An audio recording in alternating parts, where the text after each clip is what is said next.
I may also suffer even with doing what is right? Yes!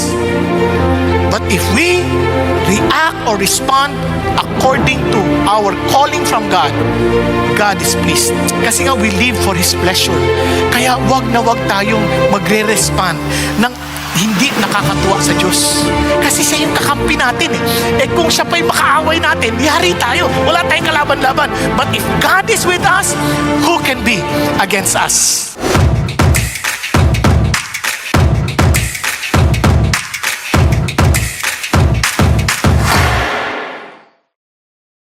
You see, friends, ito tatandaan nyo, in the world that lives for self, the people of God, the true people of God, live for the pleasure of the Father. No? Kaya sabi ni Paul, kahit pagod na pagod ako physically, yung aking inner life, laging sariwa, laging nare-refresh. Why? Because I focus not on the temporary things, but on eternity. Yung bagay na hindi mamamatay at hindi walang hangganan. This afternoon, we will be focusing on, as we welcome the new year, live for God's pleasure. No? Kung gusto mo talaga matuwa at tiyak ka na maayos yung kinabukasan, nako, live for the person who lives for eternity. Live for the person who owns the whole world, who owns the heavens and the earth. Kaya nga, live for His pleasure. To some, they don't understand. Ano bang ibig sabihin yan? Now, to summarize our discussion, when we say to live for God's pleasure, maging sa Bible, for example, ilan sa inyo, nabasa nyo na yung buong Bible? Just listen, nakabasa kayo yung buong Bible. Praise God, out of ilang libo tayo dito, at least meron 3. Now, hindi ko kayo ini-insulto if we were not able to read the whole Bible. Pero isipin nyo mabuti ito, no? Kaya minsan wala tayong excitement to read it and to finish it. Kasi wag nating basahin para matapos. Wag nating basahin para mag-increase yung ating knowledge. Kundi basahin natin to know God. Learn to read to know God. Yung umaga pag nagbabasa ka ng liham or message, don't just read the message. Try to understand and know the writer. Ang galing niya magsulat. Iba siyang mag-isip. He's so deep. Mga ganun ba? Hindi yung, ano ba ito? Mali grammar. Hindi, minsan mali yung grammar, pero ang lalim ng sinasabi. Get to know the person. At hindi lang yun. The more the more you get in love to that person. Hindi ko ginagamit yung fall in love kasi sa Panginoon Diyos, hindi tayo, parang wala tayong control na in love tayo. We get to know. Kasi yung pagmamahal na to, hindi to parang na wala kang control, no? Na nalaglag ka na lang. Desisyonan mo na to. Nagdesisyon ka dito. Kaya as you get in love with God, gusto mo siyang ibahagi sa lahat. Kaya you have to share it, to share God. Not only to share God, but you know for a fact that you live for God. Kaya naman alam mo kung bakit mo gustong bawat isa makaalam nito. So anong ibig sabihin yan? Now, let's start with read to know God. In other words, read the Bible to know God. Kung napapansin nyo, yung binasa natin sa 1 Peter, nung panahon na sinulat ito, they were being persecuted. Hindi lang sila na-persecute, they are on the verge of compromising and giving up their faith. Kumbaga, ito ba yung yung parang I did not sign for it. Parang ganyan, I did not sign for this kind of life. Ayoko nito. Bakit ang ganito yung buhay namin? Yan. So ito yon. Basahin natin. Tingnan ha. Therefore, since Christ has suffered in the flesh, arm yourself also with the same purpose, because he who has suffered in the flesh has ceased from sin. Now let's continue. So as to live the rest of the time in the flesh, no longer for the lust of men, but for the will of God. Sa madaling salita, sa mga nalalabibang panahon ko, hindi na ako mabubuhay para sa pita ng aking laman o ng aking kagustuhan, kundi para sa kalooban ng Diyos. At tinuloy niya, sabi niya, for the time already past is sufficient for you to have carried out the desire of the Gentiles, having pursued a course of sensuality, lust, drunkenness, carousing, drinking parties, and abominable idolatries. Kung magiging honest lang tayo, totoong-totoo to nung nag-celebrate ng Christmas. Hello? Di ba? And they were saying, oh, the reason of the season is Jesus Christ. Pero yung kanilang mga ginagawa, hindi naman para kay Jesus. Diba? Nakakalungkot, ano? Pero totoong nangyayari ito. Now, tingnan niyo po ha, isa-isahin natin. Therefore, pag nagbabasa kayo ng Bible, pag may therefore, there is something there for. Okay? Ibig sabihin, meron siyang binabanggit sa una para sabihin niya, dahil dyan, si Jesus nag-suffer din nung nagkatawang tao siya. Yan sasabi niya. At sabi niya, kaya naman, I'm telling you, arm yourself. Alam niyo yung hamon ng arm yourself? Parang kayo rin, maghanda kayo, parang gera ba? Parang gera, maging handa kayo, maging intentional kayo na maghanda. Dapat preparado kayo. Bakit? Kami niya, with the same purpose, because he who has suffered in the flesh has ceased from sin. Now look at this. Sa mundong ito, we always want comfort. We always want comfort. Kaya nga, have a blessed New Year. Have a prosperous New Year. Ang assumption, ang gusto natin mangyari, gusto ko masagana talaga yung taon ko. Pero sa totoo lang, this year, na darating sasalubungin natin, hindi lang matcha-challenge yung comfort natin. Ang matcha-challenge yung allegiance natin sa Diyos. Ulitin ko ha. Hindi lamang yung comfort ang matcha-challenge sa atin. And you know that. Pati ang ating katapatan sa Diyos, hahamunin. How far can we go? And I'm telling you, it's not about our commitment, but our relationship with God. Hanggat hindi maliwanag sa atin what it means to live, hindi tayo tatagal. Habang feeling natin gaganda yung buhay, lalo namang nagiging entitled ang tao, kung saan lalong nagiging sakim ang bawat isa. And life is not getting better. And ang Biblia lang ang nagsasabi, come on, prepare yourself for the worst. Don't think of life getting better. But I'm telling you this, the moment you overcome this temporary challenge that you're facing in life, there is something wonderful prepared and stored for you. Yun ay kung kilala mo si Jesus. Nagkakaintindihan? Kaya nga, kung meron mga excitement sa buhay natin, eto, tinan nyo si Jesus. Sabi niya, arm yourself with the same purpose. As if Peter was saying, have the same mind of Jesus. Because he was suffered in the flesh, has ceased from sin. Hindi na, yung sin kasi, ano yan, sa gisag ng pagiging makasarili. Yung sin, laging makasarili, laging iniisip niya, sarili niya lagi to satisfy his or her desire. Pang sarili lamang, at hindi lang basta desire, over-desire. Kasi hindi naman masama yung desire eh. Pero yung over-desire, yun masama yun. Kasi wala nang control yun eh. The Holy Spirit alone can stop us from over-desiring.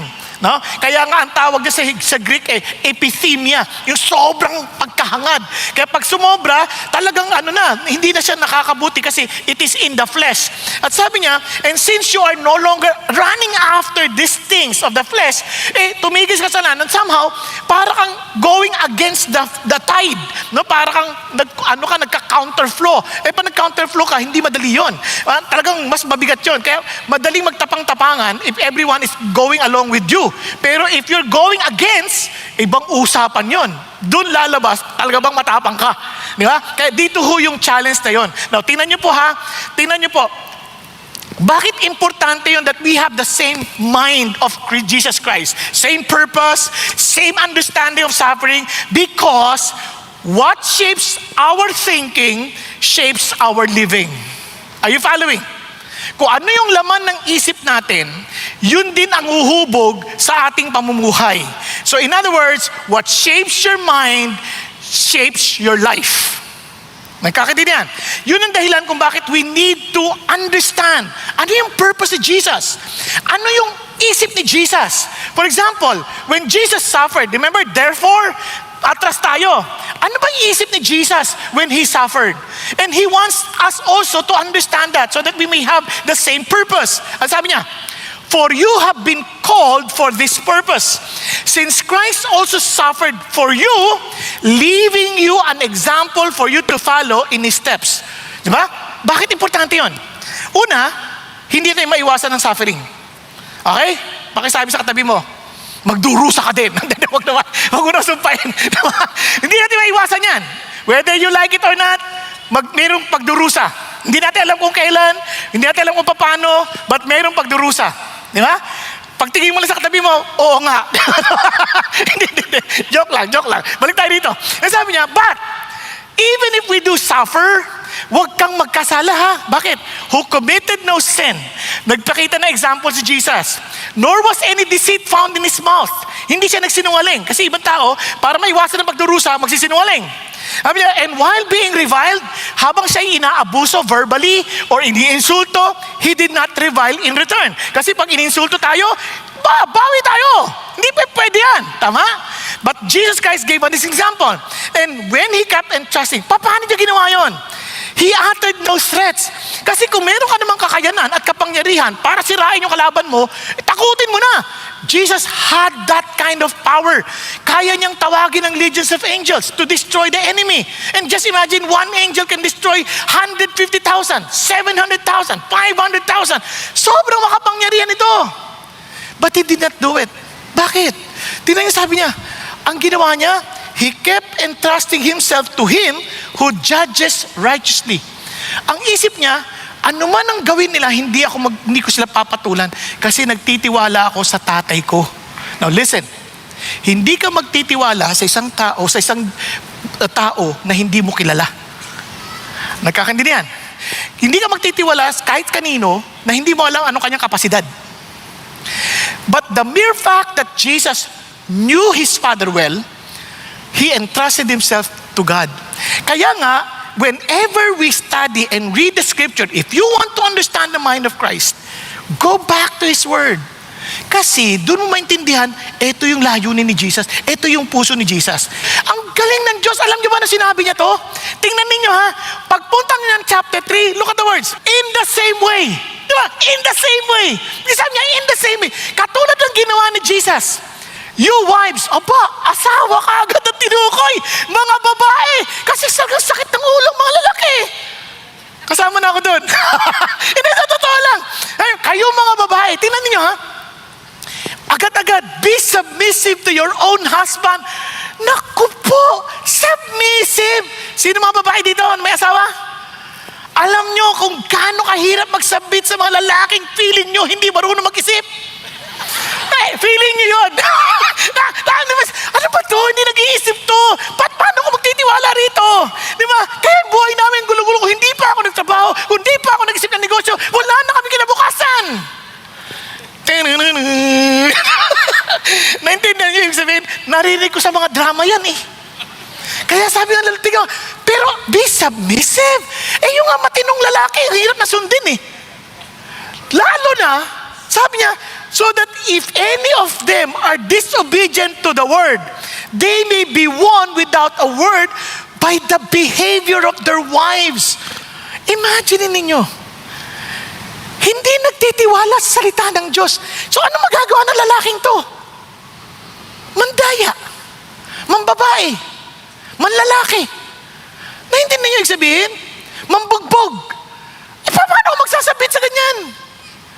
Kung hindi ka nagtitiwala kay God, kaya sabi niya, just as Jesus entrusted himself to the Lord, because it's unjust, it is unfair, pero tiwala kay Lord, Lord, yung asawa ko binibigay ko na sa inyo. Anong gawin mo? You entrust yourself to the Lord who judges righteously. Hindi siya natutulog. Are you following? Now, akala nyo ba lalaki lang? Pati babae. Tingnan nyo sa, you husband. Tingnan mo. In the same way.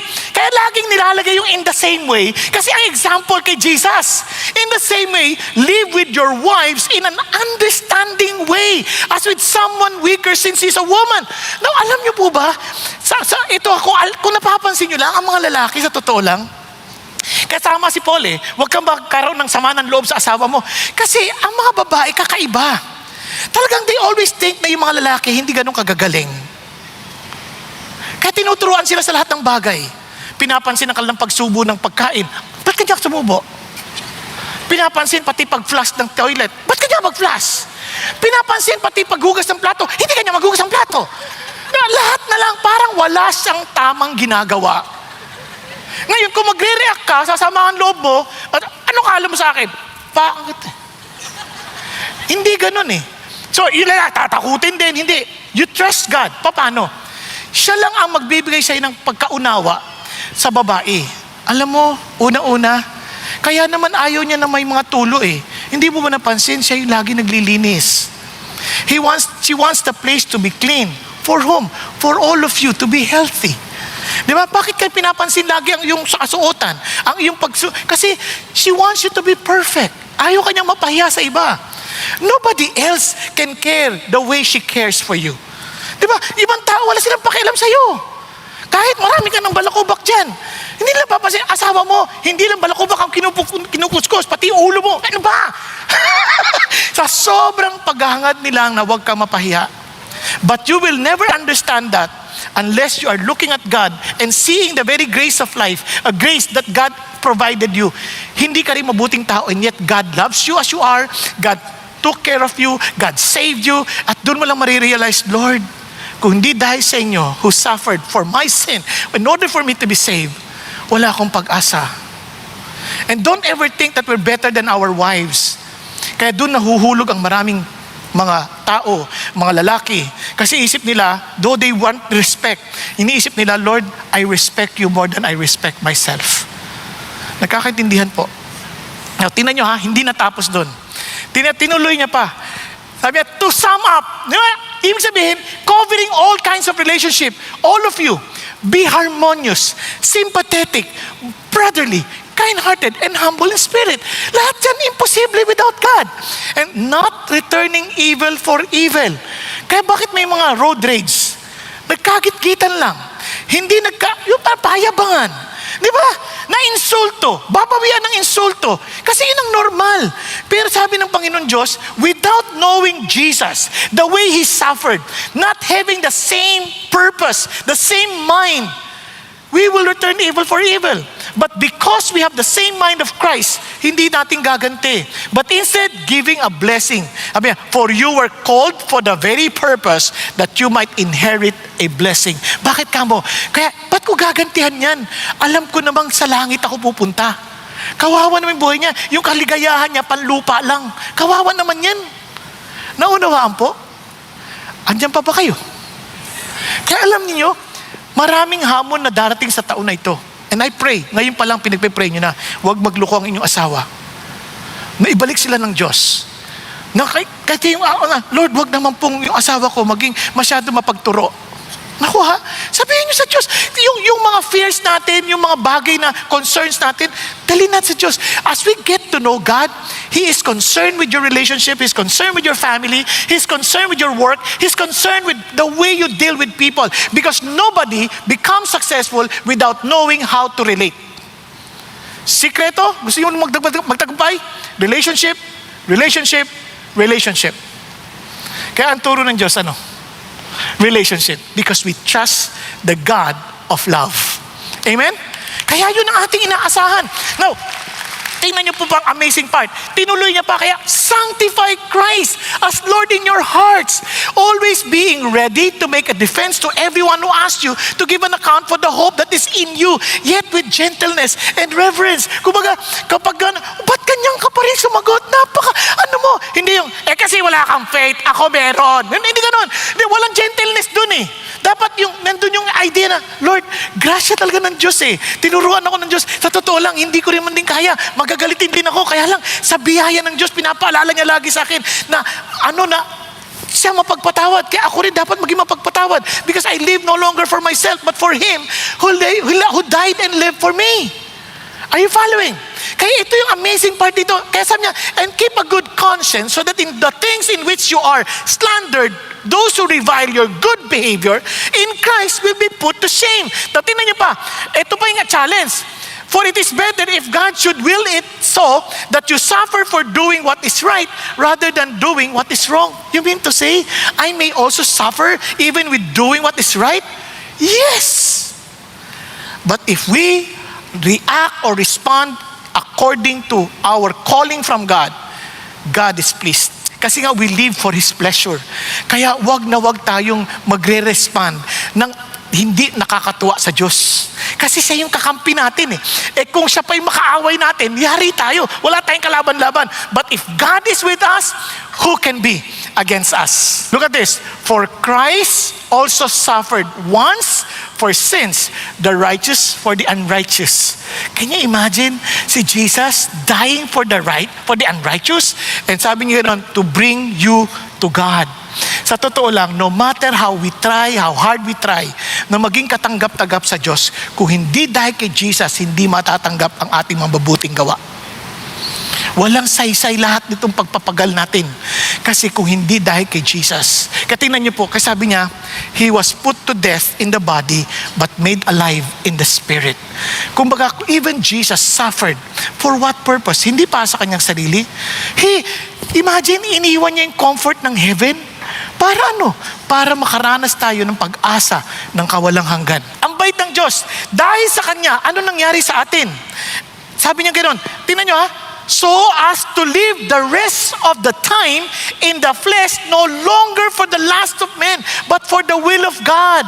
Kasi alam natin na we cannot live, we can never be welcomed in heaven kung hindi tayo nabubuhay sa kalooban ng Diyos. Kasi sabi ng Bible, depart from me, I never knew you. Only those who do the will of the Father will come and enter. Kaya importante yung sabi niya, now, God has given us the freedom to what? To do the will of God. Alam niyo kung bakit? Ang isip ng tao, ang freedom, yung magagawa mo yung gusto mo. Hindi ganon. Yung freedom is for us to live according to our design. Kaya ito ngayon, God is giving us once again, bring us back to our original design. Kaya tingnan nyo ha, ang idea ng Panginoon Diyos, kami niya, huwag na kayo magpatuloy sa nakaraan ninyo. Kasi tama na yun. Naranasan nyo na yun. Kung matino kang tao, alam mo it was empty. Alam mo it will never satisfy you. Alam mo it only causing you more pain in life. Yun ang sinasabi niya rito. Kaya sabi niya, I'm not condemning you about your past. I'm giving you hope for the future. I'm telling you this is your new hope. Now, ito po, tingnan nyo, ano mga yan? Sensuality, passion, drunkenness, orgies, drinking parties, lawless idolatry. Sa totoo lang, hindi siya masaya. Pero ang bait ng Diyos, binibigyan niya tayo ng bagong pag-asa. Paano? Tingnan nyo. For you have been born again, not of seed which is perishable. Naisilang ka, you have given a new nature. Isang bagay na hindi na masisira. Sabi niya, but imperishable, that is through the living and enduring Word of God. Bakit importante yung Word of God? Naalala niyo, all Scripture is God's breath. Naalala nyo? Sa 2 Timothy 3:16? Now, alam nyo kung gaano ka-importante yan? Kasi yung Word is life. Kaya sabi ni Jesus, in the beginning was the Word. And the Word was with God. And the Word was God. And in Him is life. And He is the light of the world. Kasi yung Word at saka yung buhay, hindi mo pwedeng paghiwalayin. Kaya nung kinreate ng Diyos ang tao, He breathed on them. Tama ba? Naalala nyo? So they were given life. Yung ginawa sa lupa, naging tao, hiningahan. Kaya nga, man shall not live by bread alone, but with every word that proceeds out of the mouth of God. Kaya nung tao maibalik, ma-realize sila to go back to the Word. Kasi tinan nyo ha, anong challenge sa Lord? Don't eat the fruit of the knowledge of good and evil. Ano sinasabi niya doon? You listen to my words. Listen to my instruction. Don't believe yourself. Don't listen to yourself. Sa akin ka magtiwala. But man chose not to listen to God, but they chose to listen to themselves. Kaya death came in. Naintindihan niyo po? Kaya ito ngayon binabalik ng Lord. Gusto ko kayo maibalik ulit sa imperishable Word of God. Ibig sabihin, I'm giving you back life. Kaya habang lumalayo at hindi tayo sumusunod sa Diyos, hindi natin nakita yung buhay. Kaya when we read the Scripture, kaya nagiging patay, kasi we read the letters, but not the spirit of the letter. Kaya once we read the spirit of the letter, which is Jesus Christ, kasi sabi ng Lord, Moses, the writings of Moses and the prophets, they wrote about me. He is the life. Kaya pag nakita mo ulit na in the lens of Jesus, yung Scripture, Oh, kaya pala He died for me. Kaya pala may buhay ako ngayon because of Him. Kaya nagkakaroon ka ng uhaw to get to know Him more. Ganun na lang sinasabi ng Lord sa atin. Makinig ka sa akin. Sabi niya, bakit? Kasi dito pa lang sa salita ng Diyos, makikita nyo that concerning this salvation, the prophets who spoke, dun pa lang, wow, from the very time God promised, alam kong tapat siya. Sabi niya, that was to come to you, search intently with the greatest care. Iningat-ingatan niya. And there you will see, may problema ka, mababasa mo, wow, si David, meron siyang kaharap na Goliath. Tinalo niya because of God. Kaya kahit anong Goliath na sakit yan, kahit anong Goliath na problema yan, kahit anong Goliath na utang yan, kahit anong Goliath na yan, my God is able to deal with that Goliath. Nakakandi na, kung yan, Goliath ng insecurity, Goliath ng problema sa relationship, my God is able to overcome. I just need to trust my God. Pag nakita mo, wow, Lord, ang dami kong problema, hindi ko kayang harapin to. Nakita mo si Gideon with 300. Then, he was able to conquer 130,000 Midianites. Biglang, wow, my God is greater. Diba? Kaya doon mo maintindihan, Lord, thank you. Help me to know you more. Kaya ma-excite ka to love the Word of God. So don't read the Word of God just to increase the knowledge. Don't read the Word of God just to finish the Bible. Read it to know God. Kilalanin mo lalo si Jesus. Kaya naman, sabi ng Lord, tingnan nyo. Ayan. Rid of yourself of all malice, deceit, hypocrisy, envy, slander of every kind.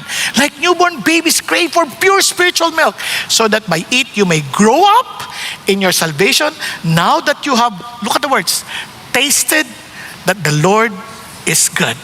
Kaya alam po ninyo, itong nakakatuwa. When we say we love God, ang sinasabi natin, ito, that He is our Lord. Because every time there's storm that would come, it's just a matter of when. It's not a matter of if, when. Darating at darating yan. Sa buhay natin, laging may storm na darating.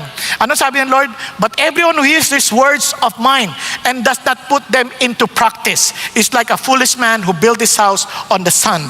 The rain came down, the streams rose, and the winds blew and beat against that house, and it fell with a great loss or a great crash. Why? Hindi kasi talaga totoong sinusunod si Jesus as His Lord, kundi inaalam lang ang turo. Kaya yun ang katotohanan na kailangan nating matutunan sa buhay. If 2026 is going to be different, it won't start with the new resolutions. It will start with new thinking shaped by Scripture. Nagkakaintindihan tayo? So, with that in mind, let's share God. I-share natin si God. Tingnan sabi sa 1 Peter, in all this they are surprised that you do not run with them into the same excesses of dissipation, and they malign you. No, itong amazing, no? Nagbago ka, tapos sisiraan ka pa. Bakit ganun? Kasi nga, faithful living invites surprise and resistance. Alam mo, hindi ko biglang, kasi sa totoo lang ganito yan. Yung mga taong nagagalit sa atin, gusto rin nilang magbago. Kaya lang hindi nila alam kung paano. Kaya ang gagawin nila, sisiraan ka, ba't ka nagbabago? Hindi dapat yan. Dapat pare-para tayong sira buhay. Are you following? Kaya nga, faithful living will eventually feel foreign. Ang labo nito para hindi yan makatotohanan. Totoo ka ba talaga o nagkukunwari ka lang? Di ba? Kasi yung holiness always looks strange before it looks attractive. Kasi hanggat hindi nila mismo maintindihan, hindi nila ito ma-appreciate. Kaya nga sabi niya, anong gagawin mo? Kaya sabi niya, but they will give account to Him who is ready to judge the living and the dead. Kumbaga, don't be pressured with what they say, because at the end of the day, si Lord pa rin ang judge. Siya pa rin ang judge. Hindi naman sila eh. Si Lord pa din. At itong nakakatuwa, dahil naintindihan mo that they too will give an account to God, ayaw mo rin silang mapahamak. Kasi ano sa isa ng yaman din sa lupa kung ang kaluluwa mo forever, for eternity, sinisira ng impyerno. Ano ba yan? Nakakatuwa ba yun? You see, gospel proclaim so people may truly live. Gusto natin silang mabuhay. Katingnan nyo, sabi niya, for the gospel has for this purpose been preached even to those who are dead, that though they are judged in the flesh as men, they may live in the spirit according to the will of God. Bakit importante yan? Kasi itong mga taon to, naging Christian sila, they follow the Lord, and since they believe in God, kahit na pinagpapatay sila ng mga tao because of their judgment, sabi niya, but they live because they believe in God. They believe in Jesus. Kasi sabi niya, at the end of the day, na-judge sila ng flesh as men, but they may live in spirit according to the will of God. Bila magpapasalamat sila, Lord, thank you. Thank you sa pag-share mo ng gospel sa akin. Thank you. Dahil dito, nandito ako sa Panginoon Diyos. Are you following? So, paano? And sabi niya, kasi the end of all things is near. Therefore, be of sound judgment, sober spirit for the purpose of prayer. What Peter is reminding us is this. Itong taon na to, pray for one name. Pray as in for one conversation, 1 year, each one, raise one. Yun ang ating prayer. Lord, tulungan mo ako that we may, every one of us, isa lang. Not that we will double our numbers, kunit makapag-grace kami ng isa, that we will see a soul saved in eternity. Kaya eternity, remember, does not make life meaningless. It makes it urgent. Kaya naman, we are to live for God. Why? Urgent love in urgent times. Tingnan nyo, bakit urgent times? The end of all things is near. Hindi nyo ba napapansin? We are getting nearer to the end. Ang sabi niya, therefore, be of sound judgment and sober spirit for the purpose of prayer. Ano sinasabi niya? God wants us to have clear thinking. No? Serious prayer. Yun ang gusto niya. Kailangan maging seryoso tayo dito. And look at what he said. Above all, keep fervent in your love for one another because love covers multitudes of sins. Habang pinapersecute tayo, hindi dapat tayo magkakalayo. Lalo tayo magtulungan. Habang maraming mga pagsubok, handang nahahamon tayo with moral confusion. Lalo tayo nagtutulungan, nagmamahalan. And we can exercise that through small groups. Kaya we encourage everyone to join. Bakit? So that we can exercise through love. Bakit ang sabi ni Jesus? By this all men will know that you are my disciples because you have love for one another. At hindi lang yun. Sabi niya, be hospitable to one another without complaint. God wants us to what? Yung bang opening our life, not just our home. Talagang we want people to be welcome. We want people to sense, eto yung totoong Christians. As each one has received a special gift, employ it in serving one another as good stewards of the manifold grace of God. Ano sinasabi ng Lord? Lahat tayo may gift. Kung mayroon kang gift speaking, gamitin mo. Gift of service, gamitin mo. Whatever gift it is for what?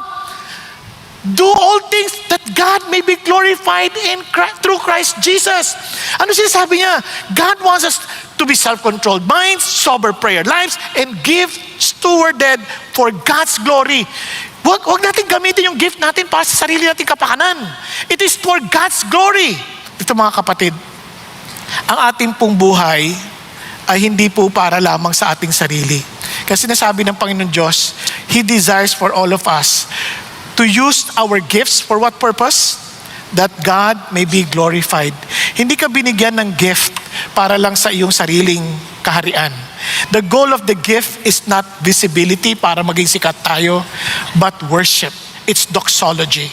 Every believer, remember, is gifted not to impress people, not to build our own kingdom, but to serve one another and glorify God through Jesus Christ. Live so God is seen through Jesus. Now let me tell you this. In 2026, we likely bring increase in moral confusion, cultural pressure, spiritual apathy, gospel resistance. But katulad ng sabi ng Panginoon Diyos, we can only face this not by hiding. Kaya sabi ni Peter, don't hide. But instead, live deliberately, love deeply, and speak faithfully. Paano? I want you to read about God. Let His Word reshape you. Share about God. Let your life provoke holy questions. Magtatanong talaga sila.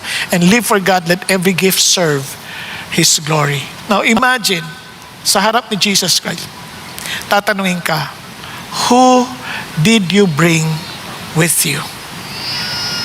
And why did they did not believe? Why? Kayo ng malaking mga tanong sa atin eh. Kaya let's live for God's pleasure. Hindi natin kailangang pilitin ng tao. But as they see that we live for God's smile, for sure, they too will desire to be with Jesus. Tayo pong lahat ay yumuko at pumikit sandali. Mga kapatid, ikaw lang nakakaalam ng iyong totoong kalalagayan, ang iyong totoong relasyon kay Jesus. Kung hindi ka excited kay Jesus ngayon, hindi ka excited to know His Word, hindi ka excited to worship Him, hindi ka excited to serve Him, and hindi ka excited to tell Him to people,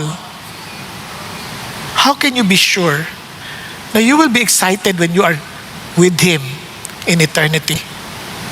Paano ka makakatiyak? Kaya ho ngayon, alam mo naman ang totoo mong kalalagayan. Huwag ka na magkunwari. You know also the emptiness that you are suffering from.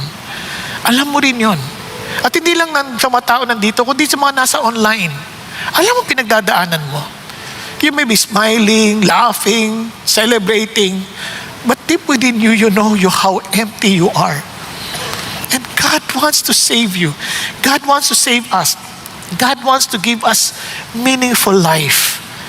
God wants us to be with Him in eternity. But you have to be humble. You have to admit your need of Him. Kailangan mo aminin, Lord, kailangan kita.